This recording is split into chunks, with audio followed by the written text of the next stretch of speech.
All right, we're live in Philadelphia here. I'm Gerard with Hairbrained, and it's a pleasure. We drove out to Philadelphia to hang out with one of my favorite hairdressers, Lee Clapson, founder of Head Area here. Lee makes tons of great content all the time on social media. He's been a Hairbrained video nominee all 3 years. And I love the way that he cuts hair, and I love the community here in Philadelphia in general. You can see, woo woo, Philadelphia people in the house. A lot of people turned out here at Head Area to watch Lee do this haircut. So Lee's going to jump right in there in a minute, and we're going to do some razor cutting. We ask you to give us your questions, chime in, let us know what you want to learn about Lee, and we'll learn a little bit more about him. But why don't we start off with the haircut right away? Hey guys, thanks for chiming in. We have a new girl I'm working with today. This is Claire. It's the first time I've cut her hair, and I'm looking to create a number of hair stories with Claire over the next year or two. So this is really her first important haircut with us. What I'm going to do, I'm going to go through and do some nice kind of modern variation to a razored bob. We're going to have quite a strong fringe area, and we're going to get this hair layered out. And then we're going to go through the sides, place some nice little undercut panels, and then get right into that back area and start to razor out and sort of work the shape around her jawline. Claire's got a lovely face. She's full of hair right now, hasn't had a haircut or a proper haircut in a good amount of time. So now I'm going to really wake her up and give her a new look that we can build from. So with the razor here, what I'm doing, I'm just taking small sections of hair, just allowing the hair to fall in place, sort of allowing the hair to dictate to me a little bit, just sort of let the shape fall in, and then just where the hair's a little thinner, I can come in and just get a slightly stronger edge to the shape. I'm going to come straight in, and I'm just going to sort of crack the ends with the razor. So it's slightly blunt, but it's not going to be extremely severe. So Lee, tell us a little bit about your background. I know you've been a hairdresser for a while now, and you're based here in Philly, but how did you get started? Where'd you come from? I grew up in a village on the south coast of England, and my first job, in fact, I'll never forget, I got off the school bus one night and walked by the salon, and it said apprentice wanted in the window. And I remember calling the number and being like, hey, I'm interested in doing hair, but there's one problem, I'm a guy. And they were like, oh, don't worry about it, come on by. So I started working there on the Saturday just to get the feel for it. And it was such an incredible place. The average age of a client was about 85. And it's kind of what it was a bit about where I grew up. And the woman who owned the place comes from a family of hairdressers. And she took me to Salon International that Sunday, and that's where I stood there and I'd watched, the Sassoons, the Allen Internationals, the Jingles of this world, and was like, well, if I become a hairdresser, that's the worthy goal right there. So I can remember going home and a little red telephone box in the square and calling Trevor Sorby's salon and being like, hey, are you hiring? Calling all the big schools, and nobody wanted to hire me unless I went there and did a beginner's course. Unfortunately, I didn't have that access, so I kept trying, and then a company called Jingles gave me an opportunity, and they hired me as an employee, and that's really where I got the bug for teaching. All right, so obviously we have lots of questions about razor cutting, and look, you're using a very specific technique where you're cutting inside of your fingers rather than behind your fingers. Yeah. When do you choose to do that? What's the benefit of working that way? Well, I think when I first started out razor cutting, I think I have a lot of control with a razor, because when I first started, when I was 16, I was taught to straight edge cut. And back then, a lot of it was working on wigs. And for me, it was more of a visual thing. I don't feel like the technicality was really there yet. So it was more about going up to a piece of hair and just starting to remove weight and whatnot. Now, as razor cutting's developed, rather than just getting in there and reducing weight and making the hair wefty, we're just trying to get the hair to have a little bit more structure to it. So, over the years, we were just trying to not get it like it's so blunt as a pair of scissors, but just try and find that happy medium in between something that's wefty and something that has a little bit more structure to it. So in terms of safety, when you're working like that, what are you doing to, you know, obviously people are afraid to cut themselves using a straight edge razor. So how are you protecting yourself? Practice. Practice. Simple as that. Yeah. You know, I remember the first time I did it, it worked for me, and that really was key. After that, I think I lost my balls a little bit and was like, oh my God, I can't believe I just did that. So I would take the guard out and just start practicing placing the blade on my fingers and then moving it, and just get so comfortable with it. But for me, I'm one of those people, I don't feel it so much when I do this. It's the minute I add a comb into my hand is where things get a little bit more muddled. So, you know, more than anything, you just got to practice without a blade in the razor there. All right, so we have a question from John Mark Levy. He's been working from the beginning. And, you know, it's a question that comes up a lot, Lee. Why do you choose the razor over the scissor? What's the difference in the effect? Well, I like a little bit more of the freedom the razor gives me. I just feel like once I start working with a razor, I'm a little bit more relaxed. So for example here, I'm not sectioning all this hair off. I kind of want to just take it piece by piece. And you know, if I see something, I can bop it off like this. I feel majority of the time I'm going to just work one way with a pair of scissors. So I like the flexibility. I also like the texture. I feel like the texture I'm going to try and achieve, or you know, with a pair of scissors, it might actually take me a little longer to get there or find that texture. My friend Candy Nicole Roth is tuning in. Hey Candy, how are you? She's a razor cutter, but she's afraid she'd cut herself if she tried that. Because I think even people, a lot of razor cutters are afraid to kind of try what you're doing. I don't do it that often, but now I'm going to try it. Well, it does take a little bit of balls, really. I mean, it's like anything. You got to practice it, but then you got to hit a point where you're like, now I've got to do it on somebody. I was teaching a class recently. In fact, two guys in the room, Ben and Michael. Ben and Michael, what's up? And, you know, I was like, my goal is, because, you know, I'll teach this, and I can guarantee at the end of the, you know, day or two, nobody will give it a go. And I just had that magic moment. I looked up, and Michael's doing it, and I was like, hell yeah. And gotta be honest, it's not as difficult as one thinks. As long as you try it, it'll cut, you'll get some confidence in it. Don't fight the feeling.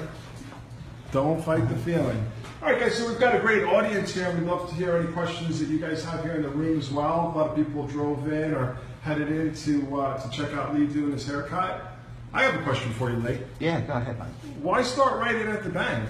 Well, I'm a real fan of, you know, making the strongest statements from the start, working from that front.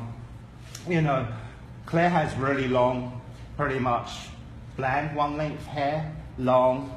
She's not had bangs in a while. I kind of want to get her on her side. I can already see her smiling when she looks in that mirror there. So I'm doing something right. So I'm getting her on my side. So if I start saying, how about I can change things in the haircut, she's kind of going to go for it with me. I feel like, you know, if I'm starting at that back and I'm putting all the shape in, she doesn't really see anything at that point. So she's seeing everything we're working on right now. So it's about building some confidence. Sometimes it's about, you know, removing the hair first just to get it out of the way. A lot of our buddies are tuning in. What's up, Frank Mussolino, Nicholas Sansone? These are some of the, you know, real kind of great people in our community supporting education and really getting involved. We've got a great question here from Suzanne Stapler Mondor. Are you going to? No, I'm just trying to find a nice little, you know, comfortable balancing point on the head. So, you know, maybe I'll come back a few more sections. I'm going to stop there. I kind of like working to the rounds of the head. You know, I'll visualize it, or I'll pop a comb there just to get a feel. So, you know, run this point forwards. As I said, we might pop a few more sections in, but let's get into these sides and I'll sort of read it from there. So yes, Jade Hicks, it is going to be a complete straight razor cut as opposed to a feather razor. You know, they don't cut hair differently, but when you work with a straight razor without a guard, you can actually feel the texture of the hair a little bit more. Not that it's bad to use a guard, but you know, and maybe Lee, you want to talk to that a little bit, why you feel working without a guard versus a guard? Well, I feel if I use like a feather razor or something like that, it's too wispy through the ends. I only create one like effect. And here with the straight edge, it allows me a little bit more flexibility. I have like more control over the effect I want to create. So, you know, see that, I mean, that would be pretty difficult to create with a feather razor. I want to see some shape and line there. Right on. Alexandra Kenny says she's already learned something from you about the fringe, and that's what Hairbrained Live's all about, getting great hairdressers together to share with each other. And yes, for those of you who joined late, we're in Philadelphia. This is Mr. Lee Clapson. You know him from social media as Head Area. Puts out a lot of great videos and lots of great photos constantly. So what got you started with doing things on social media and promoting your work that way? Was it just love of capturing your work, or were you using it for marketing? How did you get involved with that? Well, in all honesty, we were always capturing and documenting our work. This guy here has known me for a long time. Who's that? Billy Button. Big Bill. And you know, Bill's known me since like the late 90s and early like 2000s. We worked together for a while. And it would always be like, oh my God, what's Lee doing? Why is Lee filming that? Why is Lee taking all these black and white photographs? Difference is, we had nowhere to put them. And it was just really for the pure love of wanting to document and sit back, watch your work, look at your work, lay in bed and watch it. So, you know, the social media for me was just having an outlet. You know, we would have to, you know, get a web page or try and get a free web page and start putting the work up on there. And nobody else is looking at it really other than yourself. So George Roundy, who's also someone who tunes in a lot, he came in late. He just wants to know what your final vision is. What's the end result that you're going for? Well, it's going to be just a simple razor cut bob really. And what we're doing here, we're just placing in all the little undercut areas. And that bob will be real tight, close to the hairline. It's going to sort of just come up just above her jawline there. You talk a little bit about the sectioning. Susan Stapler is asking, you know, why you're taking diagonal back sections when cutting a bob. It seems a little bit unconventional. Yeah, well, these are the underneath pieces. So it's more about, I'm a big fan of just taking sections really small and just curving them into the head shape.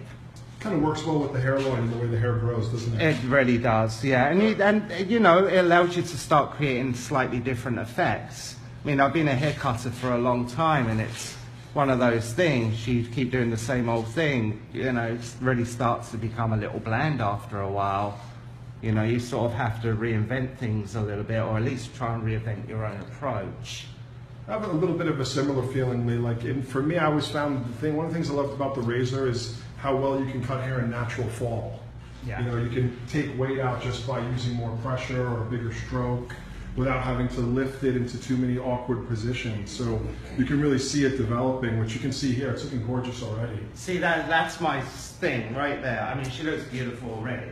So if I turn around to her now, I mean, not that we're looking to go shorter here, but if I said to you, Sarah, if I could cut your hair off to those points, you can kind of get the idea of where we're going.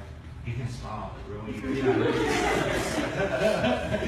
So, you know, that's why I love working this way. So on this side, we're not looking to create it equal. I'm going to do this side a wee bit longer and just sort of fill in her cheekbone a little bit more. Side's a little flatter on the right-hand side, so just try and fill that in. I do feel like things, you know, we call it a slightly human element to the hair. I love that. I saw that hashtag human element. Yeah, and it's just like, you know, embrace the quirks. I mean, it's just those little things that really starts to set your work apart a little bit.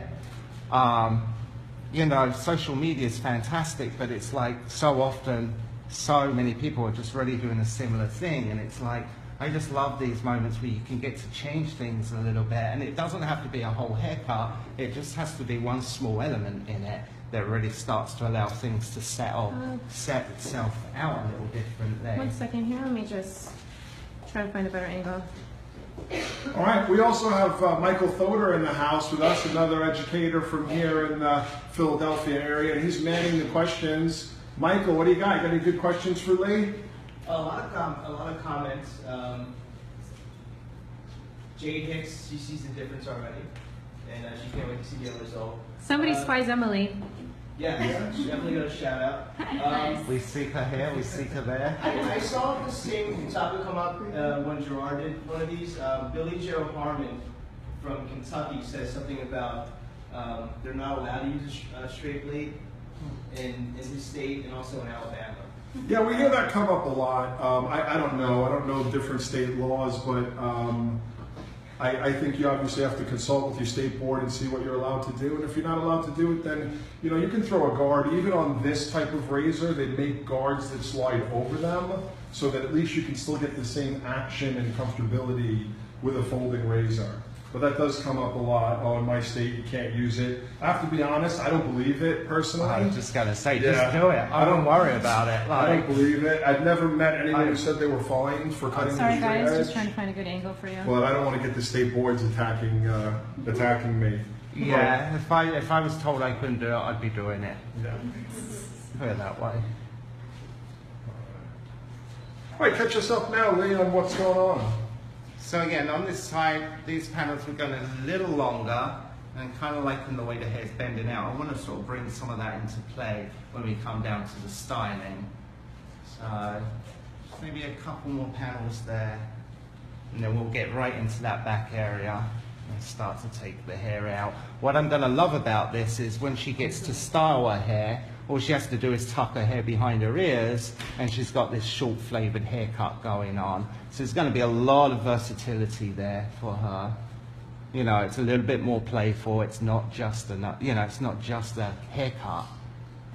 Lee, can you talk to us a little bit about the hairdressing community here in Philadelphia? I feel like, since about 2009, when social media really started happening, that I've consistently seen great talent, great hairdressing, great photos come out of Philadelphia. It feels like there's, even myself, way before social media, I came up here in like 2001 and did this thing for the Philadelphia Hairdressing Guild. And I felt like there was kind of a really good community here. Do you have any reason why it's so fluid? And Emily, you can join in on that conversation too. Because they're all from me. No, yeah, maybe there's a good bit of truth in that, but for years there really was only a few hairdressers. I think a lot of us who are on the younger side, it was really like the more seasoned hairdressers sort of dominated here. And it's huge. There's such a huge hair scene in Philly. It's more than quadrupled over the years. Yeah, there's a lot of talent. Yeah. Well, the people say, Boston is like, the salon community is salons everywhere, but Philly really isn't far, or Philly hair salons and restaurants nowadays. It's everywhere.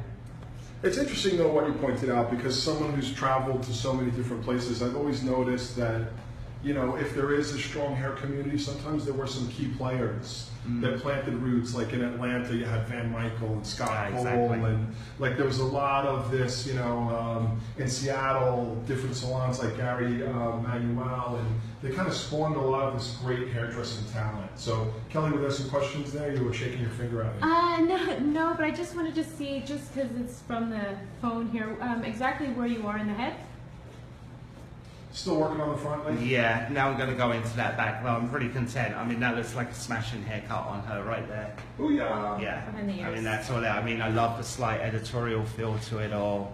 Very angelic. Yeah. The color's beautiful. Did you guys do the color? Yeah. My wife, maybe, can you remember Carl?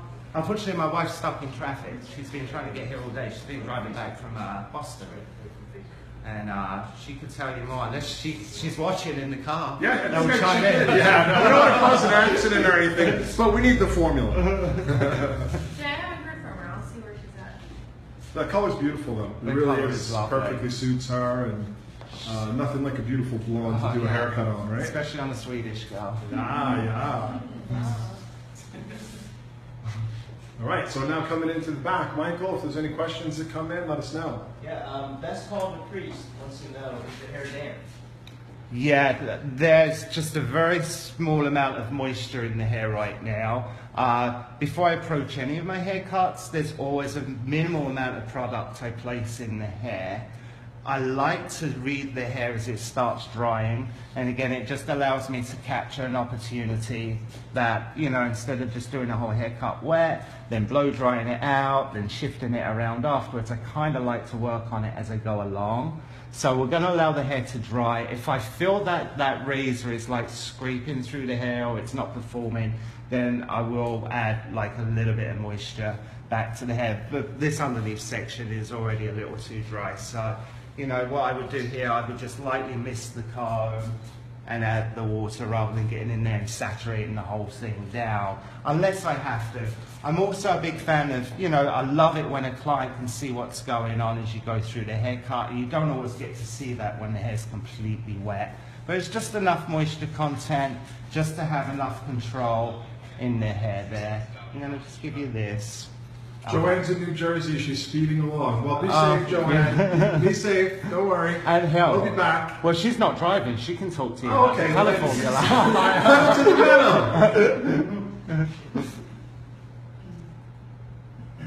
Kirsty Graham would like to know any particular razor you'd like to use or recommend. Yeah, it's the classic plier. Or I wouldn't say Plie. plier. It's actually the French term, like in ballet, for like a plie, which I can do one and demonstrate it if anyone's unfamiliar. I'm very graceful at it, but it needs to fold. Go ahead. Yeah. We're all watching. No, The plie needs to fold. The feather plie. It's really the you know, the ultimate straight razor at the moment, and it has been I know. for I a was very long time. going to say it's the first Wait, I think razor we I do need ever. to see that plie though, Gerard. Okay. It's the first razor I ever worked with, and I've tried so many others over the years, and just nothing comes close. They're either too light, or, you know, I love the razor blades. They're sturdy. I've tried other blades, and the blades are a little too flexible. They don't quite work to my cup of tea, but it's always the blade to come back It's to. really amazing to me how, without a doubt, it is by far the best one, but still so few people know about it or use it. And it's not even that expensive. I mean, at the top of the end, it's maybe $150. Which and is people- expensive now. I bought my first one, I think, was like £19. Yeah, yeah. But it's just amazing that so few people know about such a quality tool. All right, so starting in at the nape, are you going right into the bob, or are you doing a little bit of undercutting? Not necessarily so much undercutting. I'm just trying to get that hair real close to a hairline. I don't mind having a good bit of weight and shape building up in the back. Not really looking to, you know, undercut hair away to sort of collapse the shape. I almost sort of want weight and shape back here. Also to aid it with the styling, because the styling, you know, once I'm done the haircut, I want to see one finish, and then just sort of take the hair with a little bit of styling and sort of make it look a little bit more editorial at the end. So no real undercutting going on here. I'm just going to pull the shape back. Maybe as we work up a little higher, I'll add a little bit more elevation. Yes, the key thing here is like the angle of the blade. I'm sort of keeping it flat to the hair. I'm not coming on the angle. I'm not pushing the hair.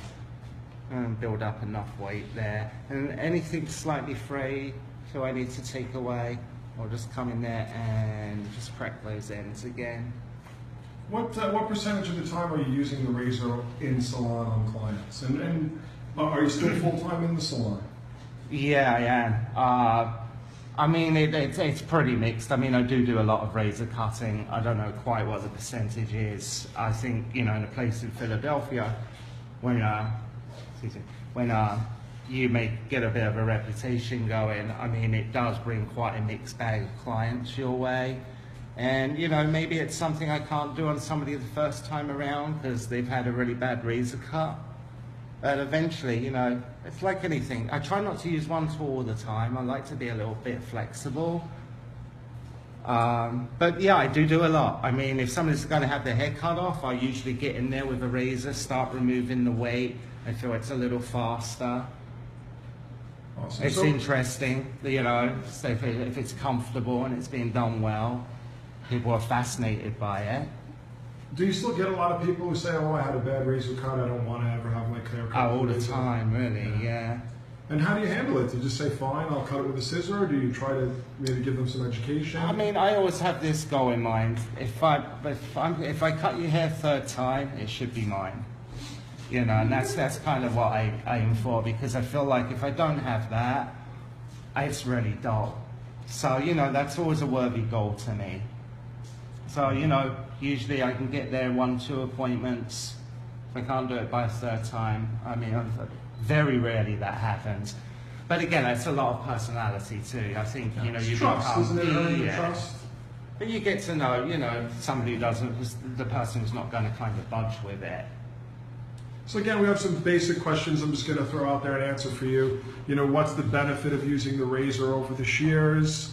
You know, generally you get a softer, more diffused line. It's like, you know, what's the difference between using a pencil and a pen? You can kind of achieve the same thing, but with a different quality. And anything you want to add to that? It's a question that comes up constantly, Lee, so the more ways you can answer it, the better. So what's the benefit of the razor over the shears or the scissor? I mean, it's the line. I'm going to get a slightly variation to the line. I mean, it's going to be a lot softer. It's going to move a little, you know, it's going to appear a lot looser. It's going to look a little bit more layered on the line. I think from an artistic point of view, for me, you know, I feel a little bit freer with the razor, but in a very controlled way. I feel like my finger is just sketching the shape in, and I feel that that's very rewarding. Well, sketching, yeah, exactly. That's a nice way to look at it. You're sketching and you're erasing, you know. It's like sort of playing a shadow play a little bit. It's not just one thing. He lost control again. Awesome. Yeah, a little Joy Division reference always works.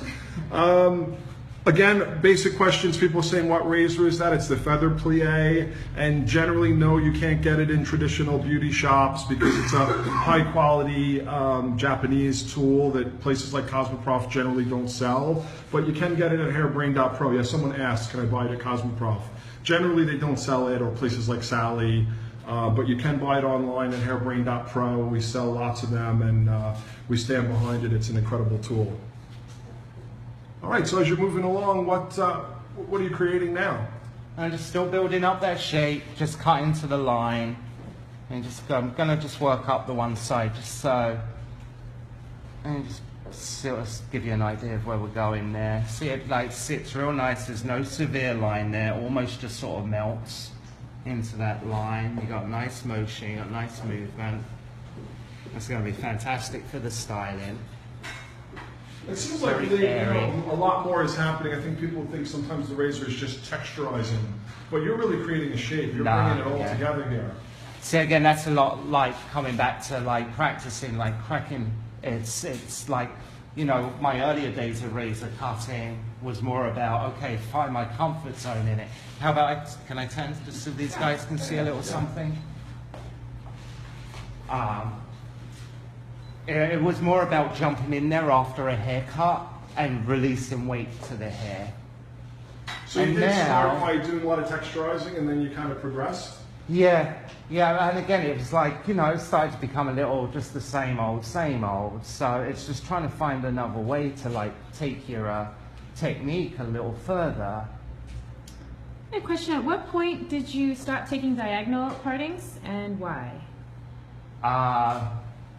Maybe not quite so diagonal. I mean, the rule of thumb here is, you know, I'm not a fan of that unless I'm going to cut a strong line like that. So something that's just a little comfortable into the head shape. Would you say you usually take the section parallel to what you're cutting? Exactly, yeah. It's a nice mirror image to your line. Especially with razor cutting, because it gives you the even density.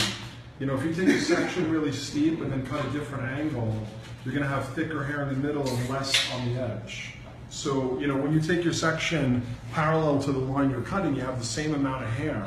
So the razor's engaging with the hair exactly the same way. If it's thick and thin, it feels very, very hard to control, in my experience, Lee. But, you know, let us know what you think.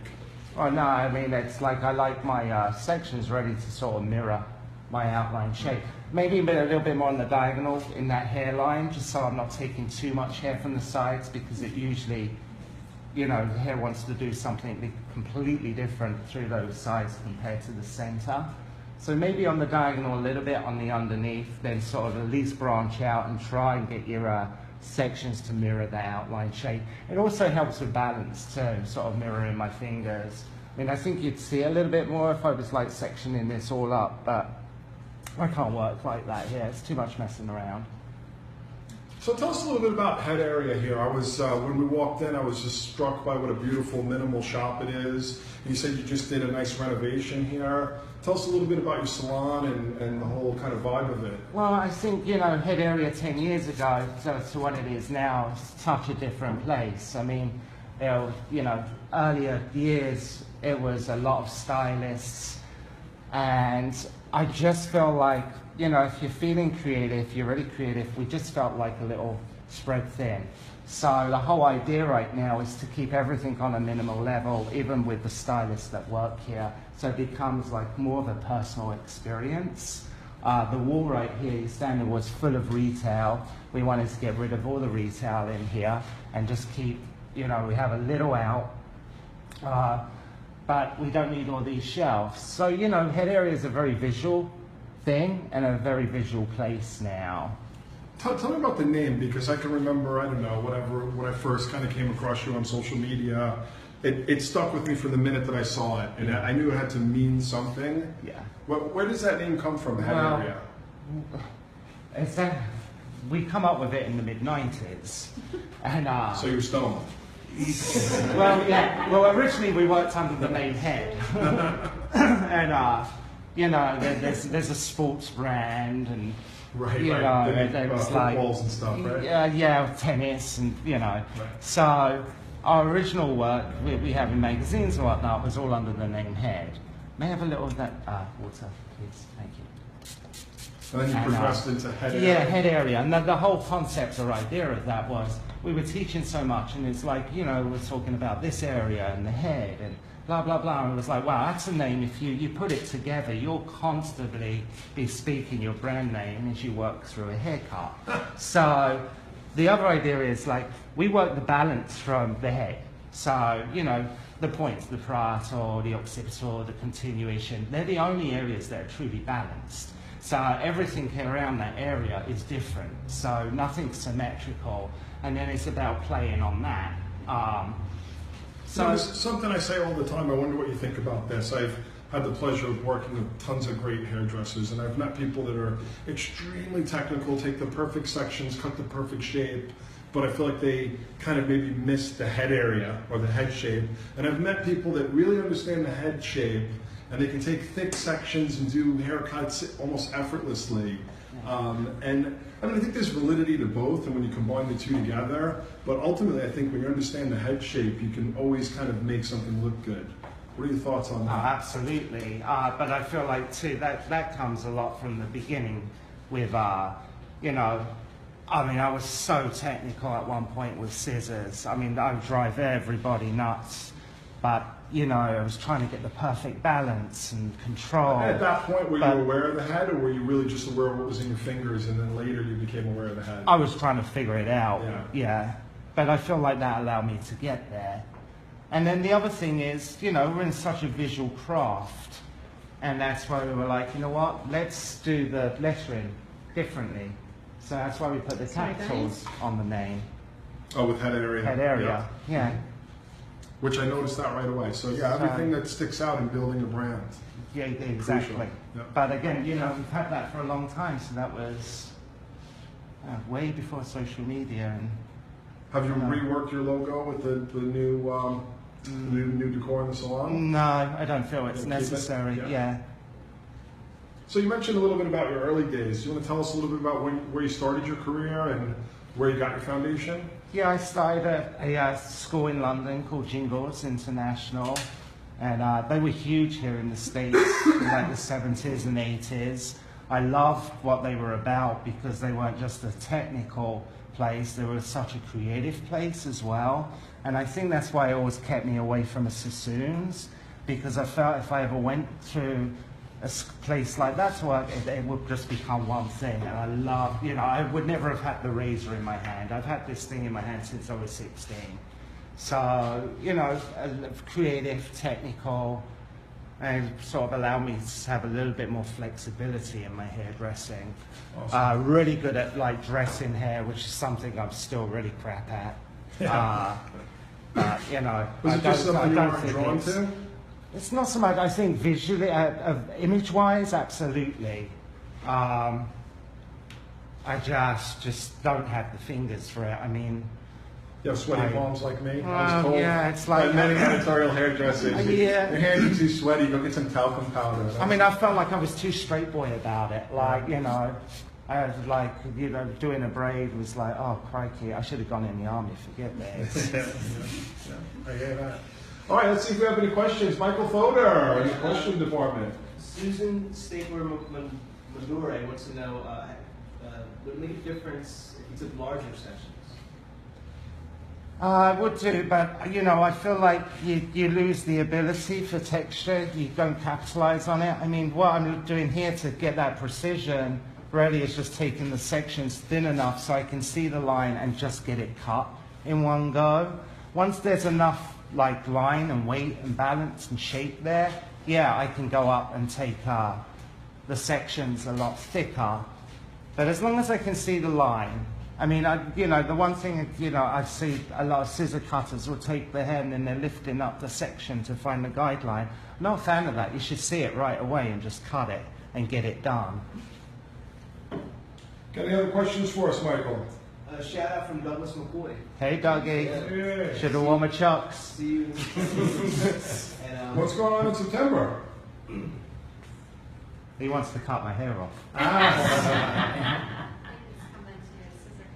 Oh, right on. Awesome. Scissor candy. That's a great thing that happens out here. You've been a part of that a few times, Lee? Oh yeah, it was Yeah. great. I did one of the earlier ones. Brilliant. Awesome. Such a great time. And that was, I mean, that's really what got a lot of attention in the city with my razor cutting, because it was the first time I stood up in front of a crowd. I remember me and Michael that night and created quite a stir with a lot of people. Like, oh, will you come and show me that? Will you come to my salon? Will you teach me that?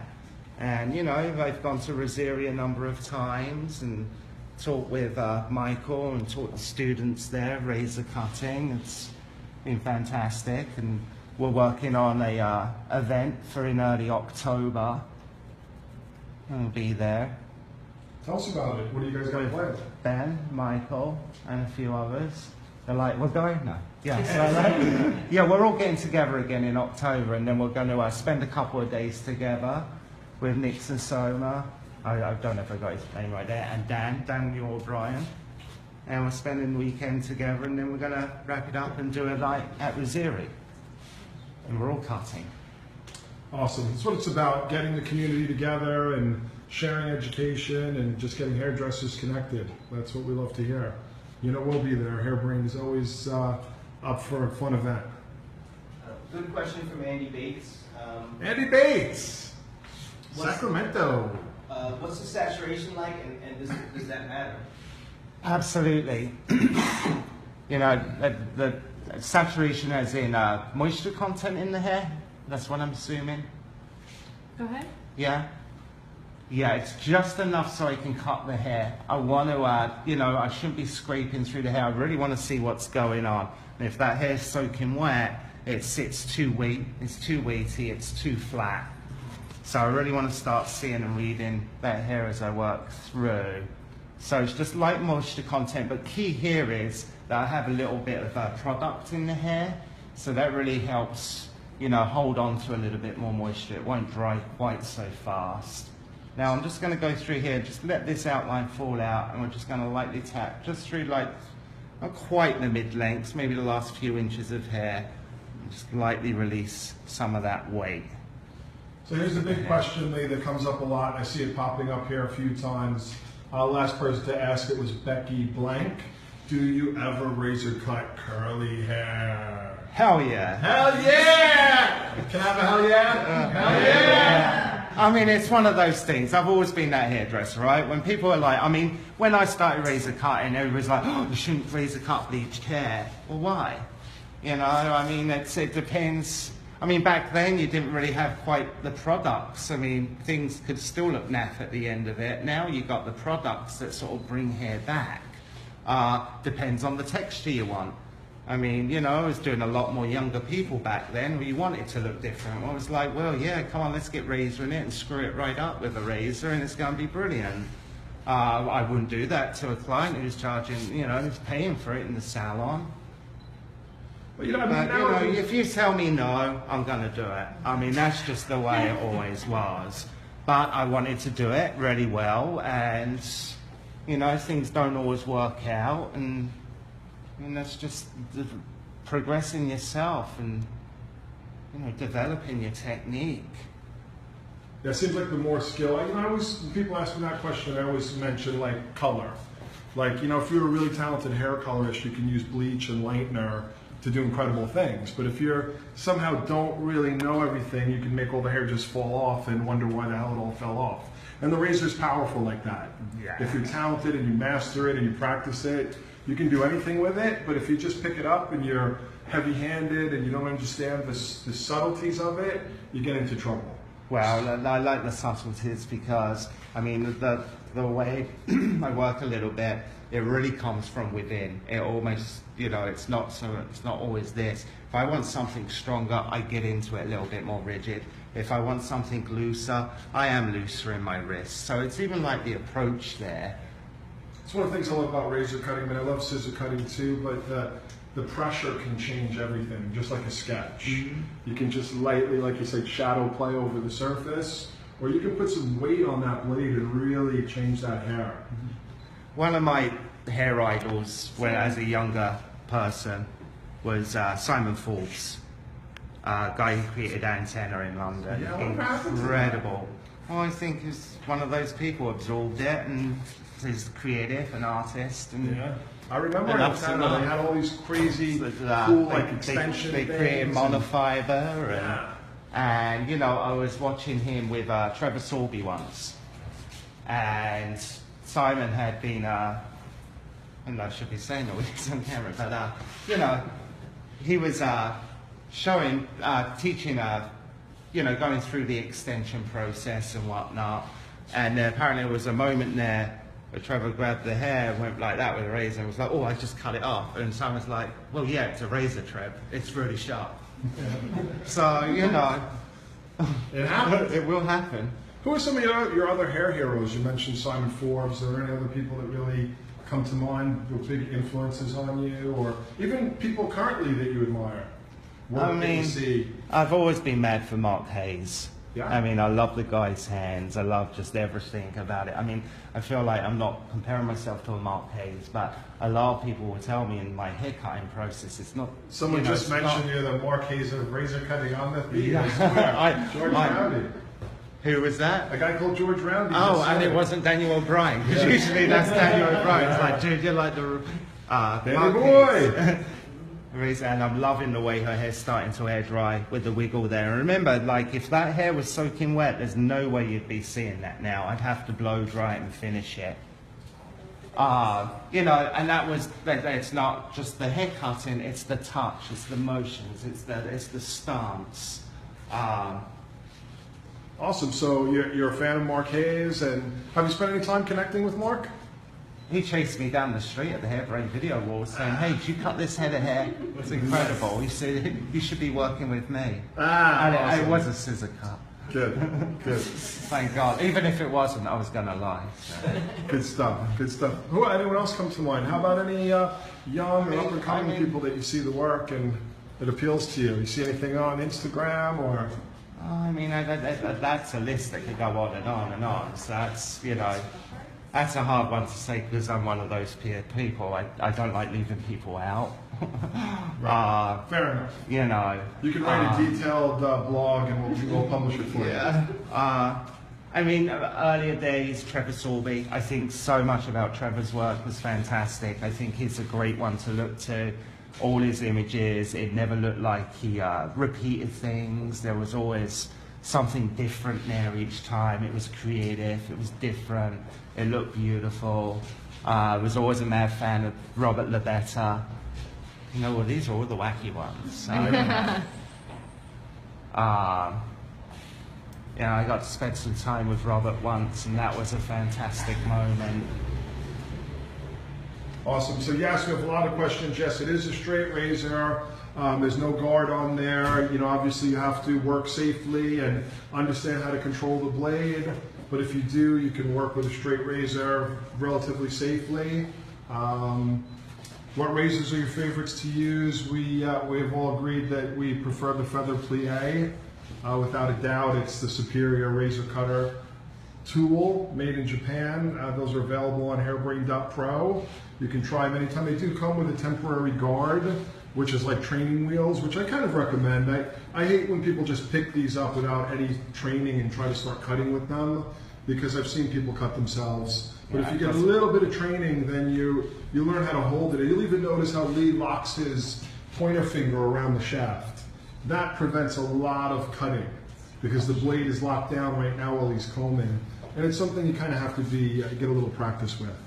You know, I've never cut myself with the razor in the, 20 odd years I've been using it. Yeah, because once you learn how to control it, it's pretty difficult to cut yourself. You know, it's not two pieces of metal that are closing on your flesh. You have to kind of really work hard to cut yourself. The only time I cut myself with the razor was when I picked up the blades of stored. Yeah. I was like a young kid. I was like, oh, what's this? And I was playing around with it, and one of the blades slipped out and sliced my hand. And I was like, oh, that's why you razors go. Yeah, I've seen that happen a lot, where people reach into the kit to grab a razor, Yeah. or put it in their pocket and, you know, kind of reach in. Got a nice compliment from Alexandra Kenny. She loves how authentic you are.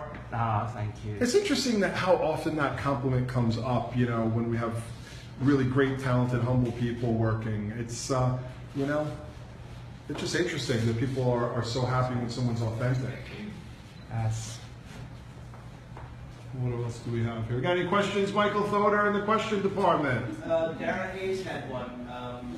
What specific hair texture makes razor cutting a real pleasure? Embrace them all, I guess. I mean, it's not just one texture. I mean, I feel like he's all of them really, because if I have a favorite, I'm going to gravitate to it all the time. Bo Bollinger just popped on. He says, Hey, hi, Bo. Lee. Hi. We got to get Bo on Yeah, Hairbrained Live absolutely. too. Love his work. He's a smashing guy too. Yeah, you guys were both nominated this year for Hairbrained Video Awards, weren't you? Oh, we sure were. Yeah.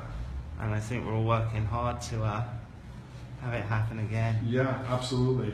Which we're working on that in the next few months. Yeah, we've got a big meeting tomorrow with our developers to build like a Hairbrained Video Awards like platform within the app. Oh, that's So it's really like lives in a certain part of it. And yeah, we're going to get that sorted out this week. Yeah, so everything will be mobile and accessible. Look at you, Deborah Harry. Woo-hoo. It's the first thing I said to her when I saw her. I was like, you look like Deborah Harry. It's She's funny like, you mentioned that. Yeah, that's exactly right. You mentioned Deborah Harry and Mark Hayes. I was just in Australia with Mark, and he told a model at the model call, "I'm going to make you look like Deborah Harry," and she said, "Who?" You know who Deborah Harry is, right? Yes. Yeah. No, numbers. Yeah, right. I think Deborah Harry just turned 70. She did, yeah. I almost choked on my cheese sandwich. I Yeah. couldn't believe it. Yeah. You know, at the Wella Trend Vision Awards 2 years ago in Vegas, they had Deborah Harry do an hour performance. Oh, no way. I swear it was incredible. Wow. They also had Tim Hartley on stage that night. So at the same stage, Tim Hartley and Deborah Harry within the same hour. I know, it's pretty cool, right? And Tim Hartley would be another one of them.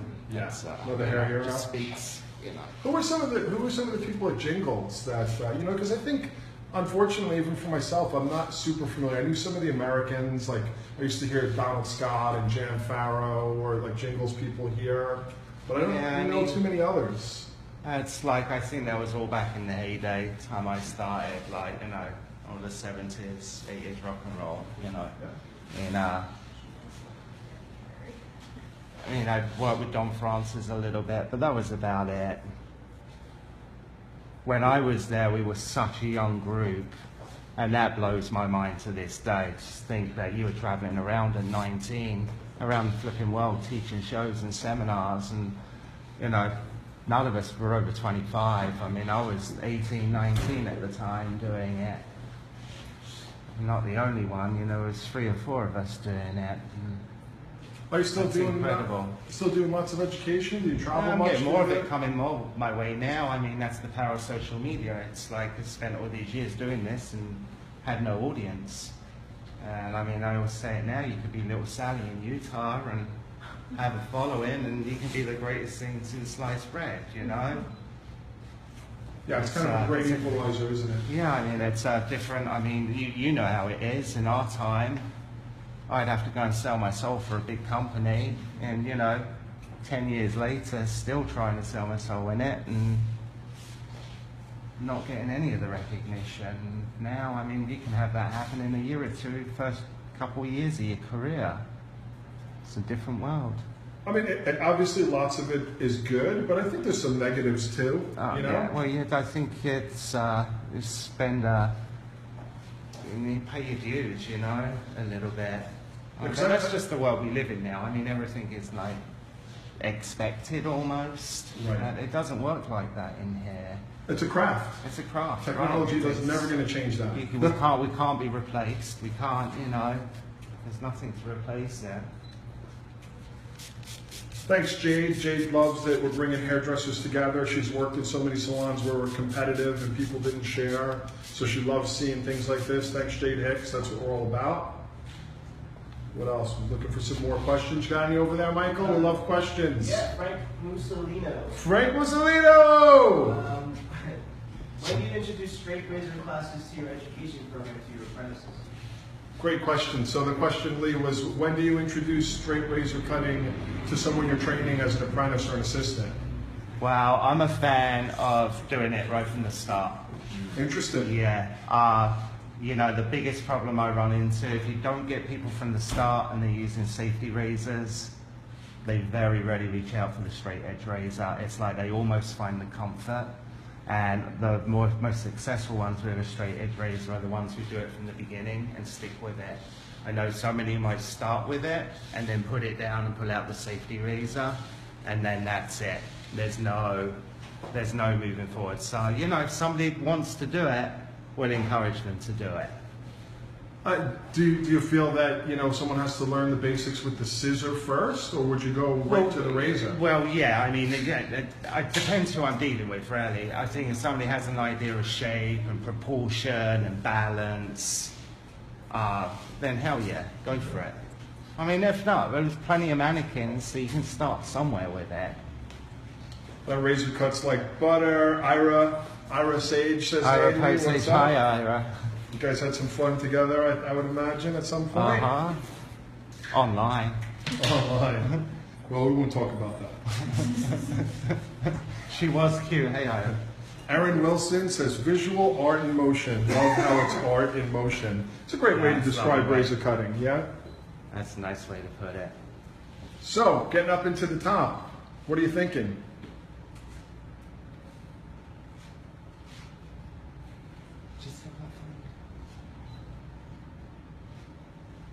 And I think I'm going to let that speak for itself. So I'm going to just like let that hair just settle forwards. Let's maybe not take all of that. Let's pop a little of this back.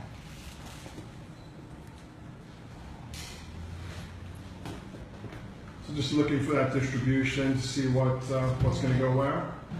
Exactly. And again, that's why I like working like this. I don't have everything clipped in place. I just feel I can a bit more flexible there. So yeah, I'm just going to. I kind of like it just like that, actually. That's great, just like that. I mean, we do this often too. I mean, some of our images over the years, people are like, "Oh, that's incredible." I was like, you know what? That really wasn't the haircut at the end. It's like you just stopped at one point and took the picture. I mean, so much of my hair I like when the client comes back in. I mean, that's like the perfect hair to me. It doesn't look touched. It doesn't look like, you know, a hairdresser's gone at it. And again, it just loses that human. Gets a bit more honest when it grows in. Yeah. Love that. Lee, Heather Reed wants to know, is there a technical difference between the guarded razor and straight razor? But, but that's, you know what? I can get a stronger edge with the straight edge. With the feather blade, it's just gonna give me one texture. Sometimes I feel like it's the difference between a thinning scissor and a regular scissor. There you go. It's like I almost feel like I have more versatility with a regular scissor because I can cut clean, I can point, I can slice. The thinning scissor will never cut a clean line, and I think it's kind of the same with the feather, with a guarded feather. I never really see thinning scissors do good things. Yeah. I've seen some really hairdressers work differently with them, but for me, it's almost the biggest call out in hair cutting. Yeah, after 25 years, I just got like my first pair last time I was in Japan because I went to the Hikari factory and I told them I don't use thinning scissors, and they gave me a pair, and it's actually quite nice. You know, they're a different kind. They're the Angel 731s or 7, and they're kind of a bit different and interesting. Yeah, the guy who taught me already sort of took me under his wings. Probably one of the only people I've seen work with a pair of thinning scissors. I think it's the first time I ever said shear. It's almost impossible not to. It's this ongoing debate. You know, it's interesting because most British hairdressers think if you say shear, it's like a shit term. Where American hairdressers think if you say scissor, it's a shit term. It's this interesting thing, and I love to stoke the flames of it. Because we do these questions all the time, scissor, shear. People get really upset. Americans get really upset. You're calling it a scissor. Well, you use shears on sheep. Oh, but you use scissors on paper. You know, it's a never-ending debate. Who cares? Right. As long as they're good and sharp, call them whatever you want. Yeah, but you know, I'm that person too. It's like, you know what, give me any tool, I'll work something with it. Like, we have one of the biggest polls that we ever had on Hairbrained is which term do you use, scissor versus shear? I think we had 7,000 replies and people battling it out, you know? Battling it out as to what the proper term is. how do you feel? Good. I like it. Beautiful. You look gorgeous. Can you take one more question, Lynn? Sure, I can, yeah. Jordan Hamsey was actually right here in Philly. Lee, do you typically prefer to create the shape then remove weight at the end, or do you remove through the cut? Removing through the cut the majority of the time as we go along. But it's like anything, you know, sort of, don't box yourself in. You know, sometimes you're going to have to take some weight out as you go along. We did have a few questions about product. Do you use product when you cut in the hair? And at what stage do you start thinking about adding product? I haven't really had a lot of product. I like things that's really, really minimal. I mean, the hair's speaking for itself right now. I don't want to turn it into a hairdo. I don't want too much product in there. And, you know, probably my favorite product already is water. I mean, but that's the kind of hair I'm into right now, too. Especially with that Deborah Harry vibe. I mean, it doesn't get much rawer than that. So I'm just going to knock out a little bit, just add a little bit more layer to that shape.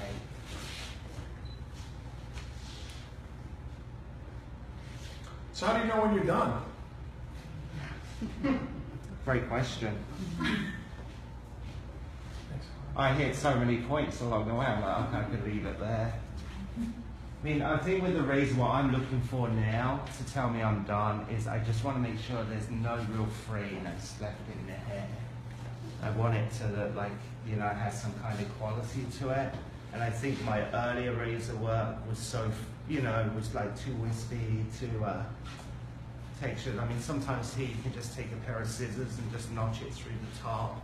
Just clean off some of those ends. I might do that in a minute. Kind of seal the ends sometimes. Seal the ends, yeah, I like it's a good the way sealer. where you say that. Just to dust the ends. People get upset though. Sometimes when I go in at the end with a scissor, we get comments like, "You're recutting the whole thing," and I always say, "It's just a dusting on the ends." Yeah. Sealing the ends. I mean, that's, you know, and if that's the case, I would just come through like this and sort of bomb the ends like that. It's almost like a scissor. Right, it's the same flipping thing. A one-bladed scissor. Right, it's a one-bladed scissor. Yes.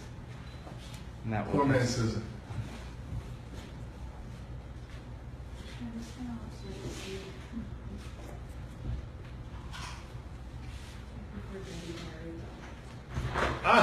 We have so many questions about the color. You made it. We made it. We've been in recovery. You have to hurry over immediately and answer color questions. Oh my God, I'm scared. Come on in. Hi. Immediately. Hi, thanks for coming.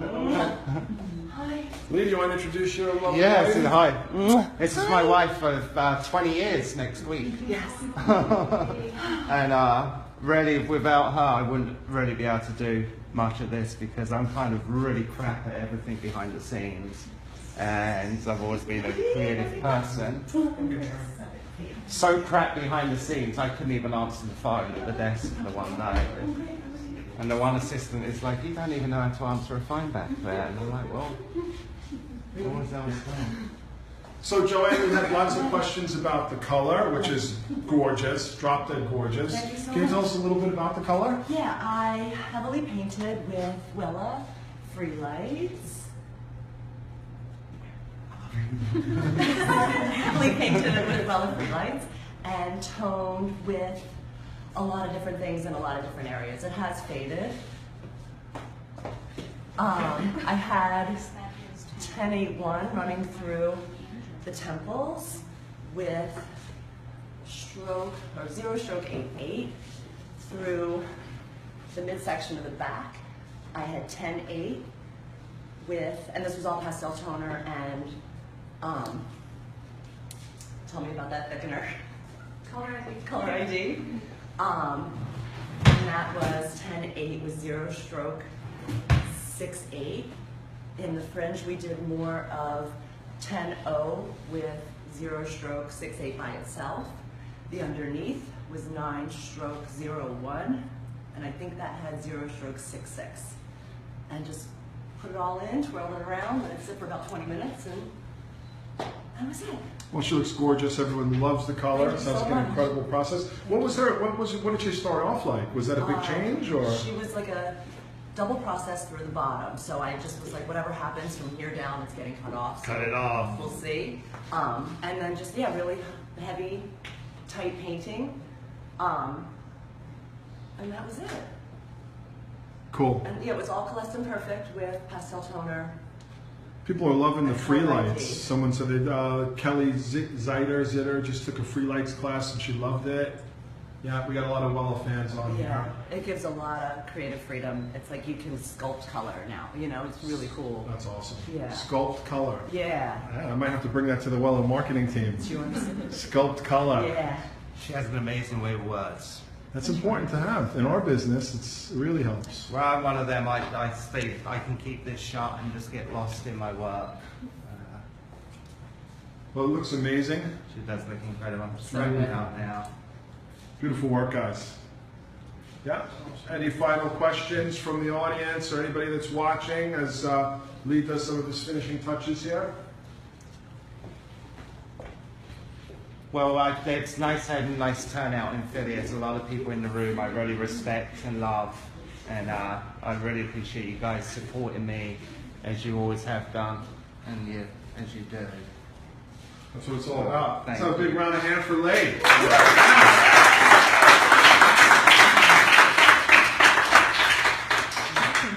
So we'll definitely post some follow-up pictures.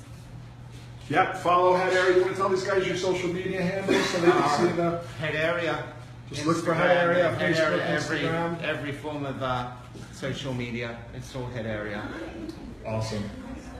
Any final thoughts, Lee? Can I have my mirror back, Stella? What's that? Can I have my mirror back? Oh, sorry. No, I mean, you know, that's my typical, I mean, the way I'm working now is very typical to the way I work in the salon. I cut, I'm done. It's nice, you can see a lot of play in her hair. She's got a little variation there, it's not one thing. It suits her. And I mean, if I was to do anything else now, maybe just a wee bit of product. Yeah, let's get that. Gerard, Pat's or Gino's? Jim's. Tony Luke's. Jim's. We went to Jim's. I always come to Jim's when I go to Philadelphia. I've never been to Pat's. I've never been, but we came to Jim's on the way in, but on the way out, where are we going? Because we got to get another cheese stick on the way back. Where Oh, should of we go? course. Blackbird Boats Sonny's, Tony Luke's. Tony Everybody's got an Luke's. opinion. Joe's and Fish Town. I mean, you can't ask the Italian boys. I mean, there's no fast eating asking the Brit. How many cheesesteaks can I eat is the question. How many have you had so far? Just one on the way in, now I need to have one on the way out. Again, thanks everyone for joining us. Every Monday night we're doing Hairbrained Live with different people, different cities. Next week we'll be in Vegas for the Hairbrained Teach-In. We've got a great lineup there. This girl right here, why don't you come and say one little hello. We've got Emily Costello here. She's going to be joining us on stage with Laurent D and Lupe Voss in Vegas. We've got a great lineup. Check it out. And we'll be broadcasting live from Vegas next Monday. Peace. Peace.